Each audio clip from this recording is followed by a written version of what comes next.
Pemirsa, kasus penyerobotan sebidang tanah garapan seluas 15.000 meter persegi, yang di atasnya terdapat berupa bangunan rumah dan bangunan lainnya akhirnya menuai konflik yang berkepanjangan terhadap kedua belah pihak. Sengketa lahan tersebut terjadi di daerah Panjatek, Kabupaten Bekasi, Jawa Barat beberapa tahun silam, dan sampai kini kasusnya masih bagai bola liar. Agar permasalahan ini tidak berlarut-larut, sehingga dari salah satu pihak datang dan mengadukan permasalahan yang tengah dialami ke Wakil Ketua Umum Sapu Jagat. Untuk lebih jelasnya, mari kita simak tayangan berikut ini. Kemudian Pak, ingin mempertanyakan kepada Bung Tommy terkait masalah tanah yang dijual oleh Saudara Roy ke pihak gereja. Coba Pak, diterangkan dulu bagaimana kronologis kejadiannya. Padahal yang punya tanah itu sendiri, kita kan tahu bahwa yang memiliki tanah itu, yang punya tanah kan Pak Sukardi, Pak. Tolong diceritakan kronologisnya sedikit. Oke, pada tahun 2017, Roy datang sebagai pengontrak. Berjalannya waktu, dia bertemu dengan Irianti. Oke, lanjut Pak. Hingga sampai sekarang dia menjual kepada Gereja Santa Clara. Nah, kok kita tahu kan Pak, Bapak sesungguhnya di mana kok tahu duduk persoalannya bahwa Ibu Rianti menjual tanah ke Roy itu gimana ceritanya Pak? Sehingga si Roy bisa menjual ke pihak gereja. Tolong diterangkan sedikit Pak, kronologisnya. Roy bertemu dengan Irianti di rumahnya. Padahal itu Pak Sukardi kan membeli tanah itu kan dari tahun 2015 kan Pak? Ya. Kok si Roy datang membeli dengan tahun 2017 gitu Pak? 2017 Roy sebagai pengontrak. Oh, jadi gitu. Kalau saya juga tidak tahu kalau kepemilikan Roy itu apa dari Irianti. Jadi kabarnya sekarang kan udah masuk ke ranah hukum ya Pak? Udah masuk pengadilan. Tolong Pak, gimana ceritanya tuh Pak, betul Pak pengacara? Terima kasih Pak. Sekilas kami sampaikan bagaimana perjalanannya di pengadilan litigasi ya. Siapa? Dari awal kita mengajukan gugatan perbuatan melawan hukum terkait dengan tanah, ya, tanah garap milik klien kami Pak Haji Sukardi. Kita dalam gugatan itu dimenangkan, ya, penggugat menang, dikabulkan oleh majelis hakim berdasarkan bukti-bukti, ya, bukti-bukti dan saksi-saksi. Saksi-saksi itu mengeluarkan bukti kita. Apa saja bukti-bukti yang kita perlihatkan di persidangan itu asli semuanya, ya. Bukti asli semua. Ya, tentang legalitas kepemilikan. Jadi tanah tersebut seluas kurang lebih 16.000 hektar itu dimiliki oleh 7 orang. Ada semua di sini lengkap nama-namanya. Ada semua. Dan ini semuanya masalah legalitas ini dikuasakan dari 6 orang ke 1 orang, yaitu Pak Haji Sukardi, untuk mengurus ini. Dari Pak Haji Sukardi lah memberikan ke pengacara, ya, menurut hukum itu sah, menurut hukum itu sah, ya. Dia lah semuanya untuk memperjuangkan masalah legalitas tanah ini, ya. Jadi semuanya legalitas tanah ini, klien kami Pak Haji Sukardi telah melakukan menempuh jalur-jalur sesuai dengan aturan yang berlaku di negara kita, ya. Termasuk itu tanda tangan daripada kelurahan, dia sengketa segala macam, ya. Ini jadi Pak Haji ini mau membeli tanah tersebut sekira tahun 2015, ya, dari saudara Irianti, ya. Irianti 2015. Ya. Lalu kok ada ujuk-ujuk yang disebut namanya Roy Andres Romulus. Itu Roy itu bahasa sebutan di lapangan. namanya dia itu sebagai tergugat 2 Andres Lepurus, tergugat 1 adalah Yayasan Al-Ikhlas Alinda. Dalam hal ini adalah si Haji Pare. Pajo, Pario.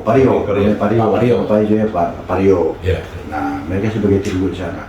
Dalam persidangan terkait dengan agenda pembuktian dan saksi.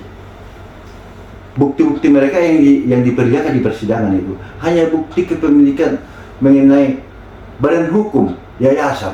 Apakah pertanyaan saya, apakah itu termasuk pada azas legalitas tanah? Tidak, toh? Maka hakim mau pertimbangan hukumnya itu tidak termasuk.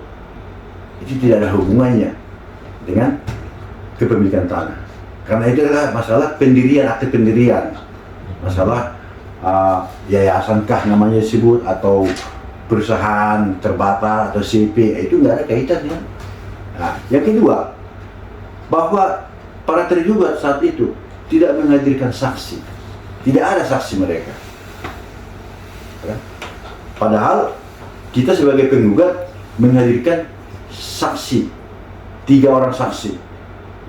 Bagaimana kita menghadirkan satu bukti di persidangan, ya? Yang notabene bahwa bukti tersebut adalah autentik semuanya, bukti autentik, aslinya ada, tidak ada rekayasa di sana, dan itu diakui oleh pejabat saat itu. Dalam hal ini adalah kelurahan, ada tanda tangannya, saksinya sebagai lurah, kita hadirkan di situ.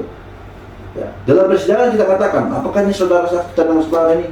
Kita perlihatkan kepada majelis hakim yang mulia, dan jawab, iya, ini dengan saya. Saat ini saya menjabat sebagai lurah. Maka tidak terbantahkan, ya, tidak terbantahkan apa yang kita ajukan dalam persidangan, tidak terbantahkan menurut hukum, ya. Nah, lanjut.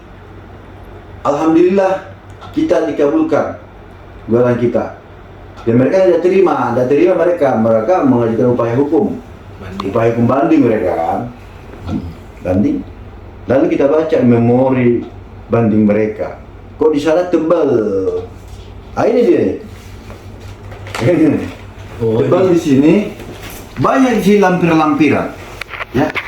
Dibuat di sini bukti tambahan, singkatannya BT. Yang notabene saat di pengadilan negeri itu bukti mereka hanya akte pendirian yayasan. Kok di sini ujung-ujung bikin bukti tambahan, ya, dari BT 1 sampai BT berapa ya, sampai BT 51. Nah, setelah kami lihat, kami teliti, bukti tersebut ada penggandaan, ya, ada penggandaan di sana. Dibikin BT, contohnya BT 51 ini sama dengan bukti mereka yang mereka buatkan itu ke BT 59. Jadi banyak di sini bukti-bukti yang asal-asalan, yang penting seolah-olah mengelabui hakim.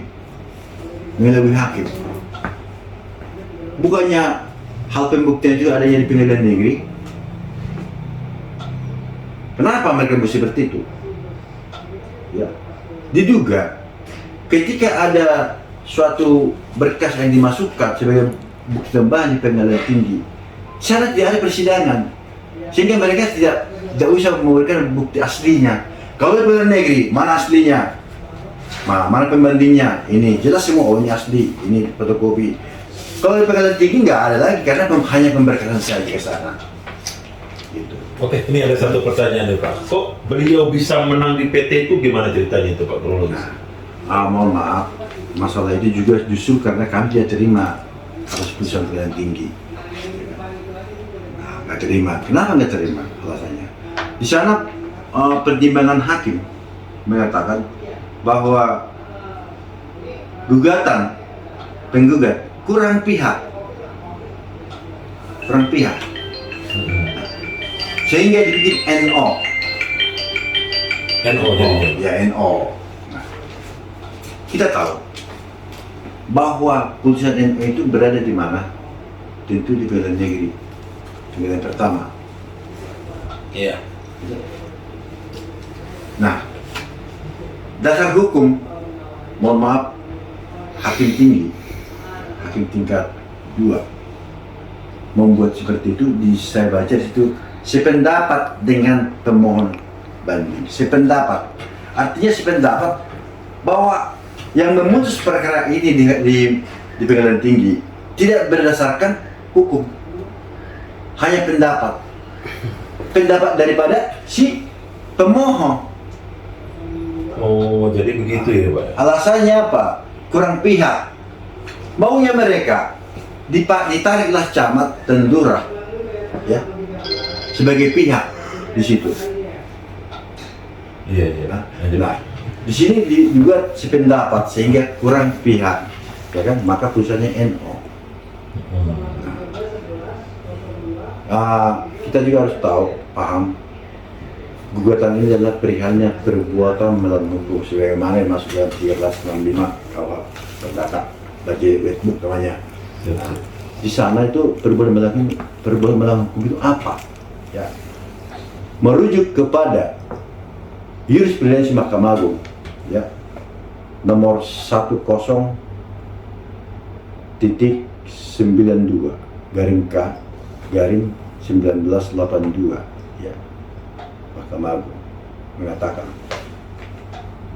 dalam perkara gugatan perbuatan melawan hukum, pihak-pihak yang wajib dimasukkan di situ adalah yang langsung mengena terhadap objek sengketa. Siapa-siapa itu. Jadi sangat layaklah apabila terlibat satu dalam hal ini adalah yayasan, ya, Al-Ikhlas Alinda dan Andreas Romulus sebagai tergugat di sana. Tidak ada yang lain, karena mereka berdua lah yang mengena di sana. Camat enggak. Camat hanya menetapkan sebagai pejabat dan lurah. Itu namanya perbuatan melawan hukum. Dasar hukumnya apa? Jurisprudensi Mahkamah Agung. Saya kira itu, Pak. Barangkali ada pertanyaan lain. Nah, ini kan sekarang kan gini, Pak. Pihak gereja ini kan membangun tanah tersebut dalam tahap ini. Nanti bagaimana sebagai pengacara itu? Ini kan dalam berperkara ini. Kerangka hukumnya. Dasar hukumnya gimana itu, Pak? Seharusnya kan setiap perkara yang kita lakukan, lahan tersebut tidak boleh diganggu gugatkan gitu, Pak, sampai ada putusan pengadilan gitu. Putusan tetap. Baik. Tapi kok gereja terus saja melakukan pekerjaannya kan gitu, Pak? Aktivitas. Terima kasih. Apa langkah-langkah Pertanyaannya yang Bapak pertanyaan ambil? sangat-sangat bagus. Ketika dalam suatu sengketa sebut tanah, ya, dalam sengketa nih, berarti kan sedang berperkara nih, Iya, betul. ya kan? Nggak tahu yang sampai Mahkamah Agung atau PK, nggak tahu kita, ya. Iya. Nah, di dalam sebagian dari tanah tersebut atau seluruhnya ada membuat suatu kegiatan, ya, misalkan membangun, itu nggak boleh, itu bertentangan dengan hukum, ya. Jadi menurut saran kami, ya, saya minta pihak gereja menghentikan pembangunan tersebut karena lahan tersebut masih status dalam perkara atau status quo. Betul. Status quo artinya itu semuanya adalah masih ranah hukum. Tidak boleh dari pihak manapun, tidak boleh menikmati atau membuat suatu bangunan di atas tanah tersebut. Ya. Kami minta juga kepada pihak gereja, ya, agar mengetahui, ya, langkah-langkah kami ini adalah langkah-langkah yang sesuai dengan aturan hukum. Ya. Iya. Nah, kami minta kepada pihak gereja supaya paham hal itu. Jangan membeli sesuatu kepada orang yang tidak pasti, yang legalitasnya tidak jelas. Dan kami sih dirugikan. Ya, klien kami dirugikan dalam hal ini.